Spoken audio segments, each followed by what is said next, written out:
In the top stories, government plans crime reduction initiatives, peace program to be relaunched, and Honorable Alexis Jeffers named advisor to the Premier. We'll be right back with the details after this.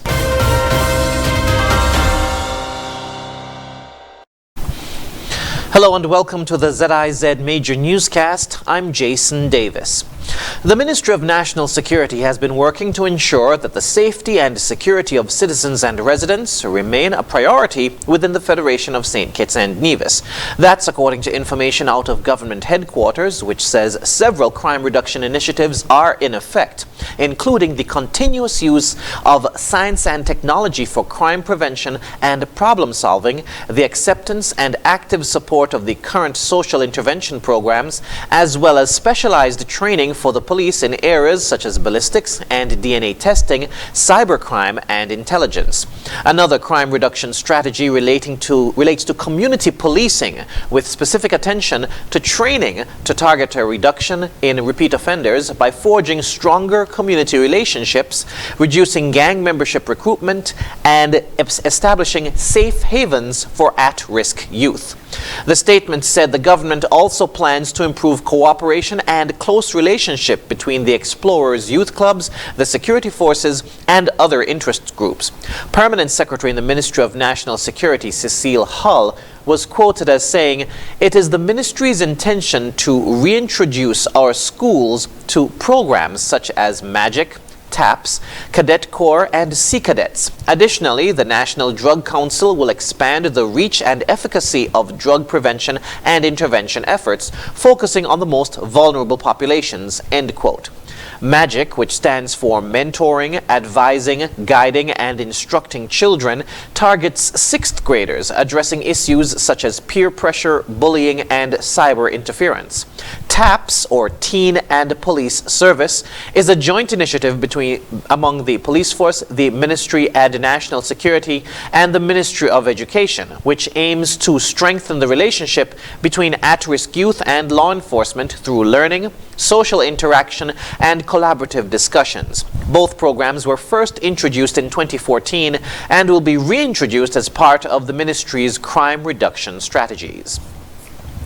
Meanwhile, the peace program is undergoing a restructuring process to improve accountability and transparency to address the various needs of the applicants. Permanent Secretary in the Prime Minister's office, Naima Hazel, told ZIZ News the program will relaunch next month with new mandates. So what we would like our goal to be is that for persons at all levels of participation, whether it be diversion, skill or academic development, business coaching or support, that they would all leave with a tangible skill set or a measurement of, one, the success of the program, and also that they would have skills that can be integrated into general society. She said right now they're in the registration phase and they'll be collecting information on the needs of the participants. It's important for us to just gather some information, not just on the participants in the program, but also on their needs. We want the program to be more responsive, to address the skills and the development of the participants, and that the participants would leave the program with something tangible to be able to use as they transition into the world of work or business ownership. The deadline for registration for St. Kitts and Nevis is February 11. And speaking of Nevis, the Honorable Alexis Jeffers has been appointed Special Advisor to the Office of the Premier on Investment Matters, the appointment having taken effect on January 1. Premier of Nevis, the Honorable Mark Brantley, made the announcement at his January 26 press conference. He said among his responsibilities, Mr. Jeffers will be the point person for the airport expansion project. Mr. Jeffers had previously served as Deputy Premier and Minister of Agriculture and Housing in the Nevis Island administration. Premier Brantley also announced that Latoya Jones, candidate for the Concerned Citizens Movement for Nevis 5, continues to work with the NIA in her capacity as a special advisor to the Premier on community matters. Coming up after the break, we'll have another look at some of the stories from the past week. Stay tuned.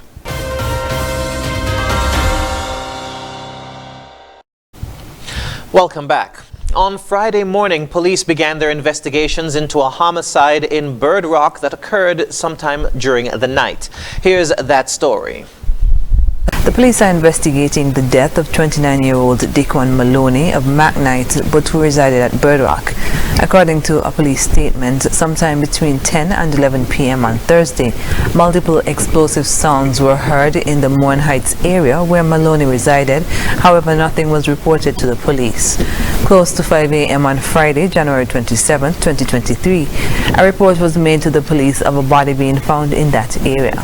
Officers responded, and upon arrival, Maloney's lifeless body was found inside the trunk of a motor car with what appeared to be gunshot wounds. The police say that Maloney's apartment also appeared to have been entered by force and ransacked. The district medical officer visited the scene and pronounced him dead. Personnel from the forensics department processed the scene and collected items of evidential value. Persons with information regarding this incident are urged to contact the Violent Crimes Unit at 467-1887, 467-1888, 662-3468, the nearest police station, or the crime hotline at 707. Investigations into the matter are ongoing. After about 2 years of being closed, the New Road Family Park was officially reopened to the public on Monday. More in this report.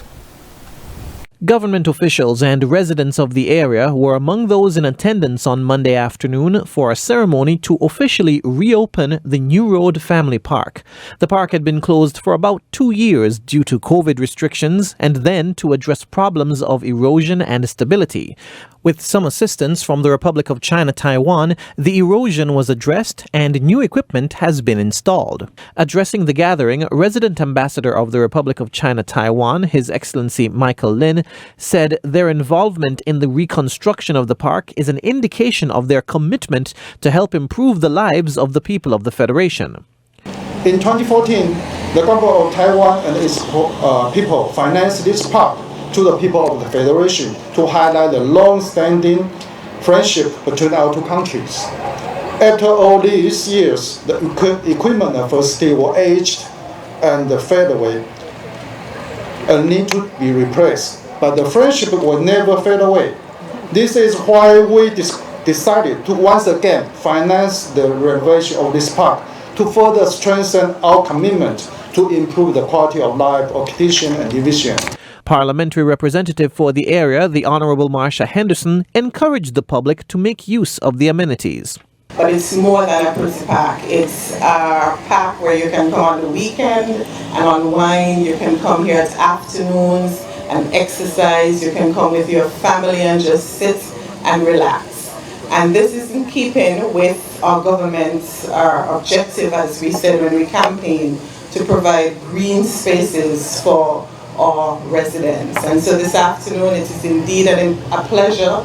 Minister of Social Development, the Honorable Dr. Jeffrey Hanley, said leisure spaces are important for national development as they promote self-care for both adults and children. Self-care is now a cornerstone of personal and professional development.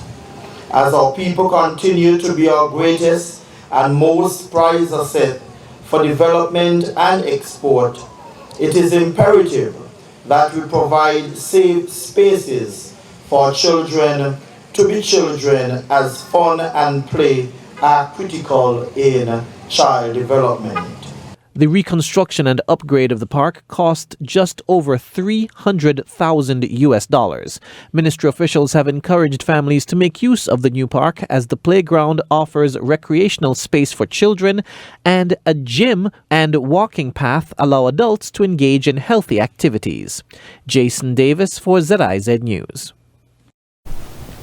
The Taiwan Technical Mission is looking to get more persons participating in the St. Kitts and Nevis Solid Waste Management and Recycling Project, which is ongoing during the course of 2023. More than 28,000 pounds of recyclables have been collected so far for the project. More in this report. With over 28,000 pounds of recyclables collected in 2022, it is the hope that 2023 will be even more productive for the St. Kitts and Nevis Solid Waste Management and Recycling Project. Joyce Chang, manager of the project, while wishing the St. Kitts and Nevis public a happy 2023, hopes that more persons will participate in the project this year, acknowledging the progress made in 2022. Yeah, it's good start for New Year 2023. So first, wish everyone have good New Year, but we also wish this project we continue going for the recycling project, and we can reach more people, no matter in public, community or school, or even primary vendors or companies. We're trying to work with more agents to get more bottles. And for 2023, we already start working for recycling facility in Nevis. And looking for St. Kitts, we also will build up the recycling facility as well. And looking for we can shipping our first container with the recyclable to outside the country. So continue working with that. That's why I encourage more people to join with us, to give us more bottles, and wish we can make it happen soon. Ms. Chang encourages members of the public to participate in the recycling program by dropping off plastic bottles and metal cans at the 7 recycling collection points on both St. Kitts and Nevis and designated locations. I would like to use this opportunity to tell people what kinds of recyclable we can do the recycling. So like the drinking bottles or water bottles, any bottles which is made by plastic, we can recycle it.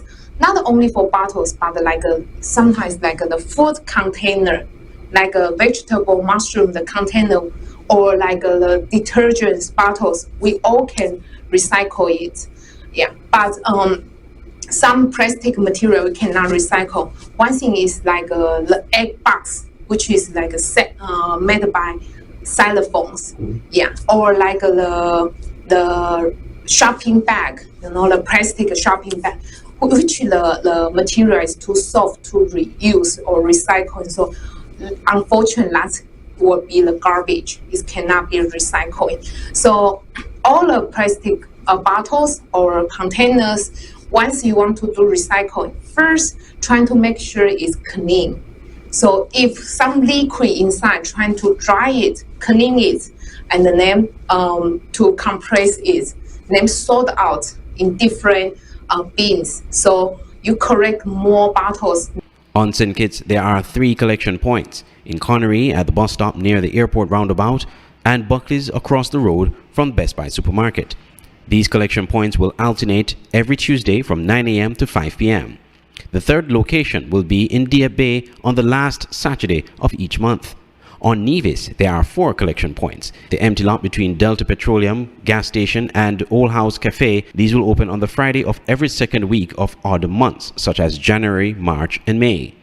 The other locations, Ex-Patrol in Camps, will open on Friday of every 4th week in the said months.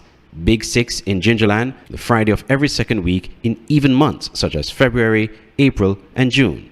And Artisan Village in Charlestown, Friday of every 4th week in the said months. St. Kitts and Nevis Solid Waste Management Recycling Project is spearheaded jointly by the Federal Ministry of Environment, Climate Action and Constituency Empowerment and the Taiwan Technical Mission in St. Kitts and Nevis.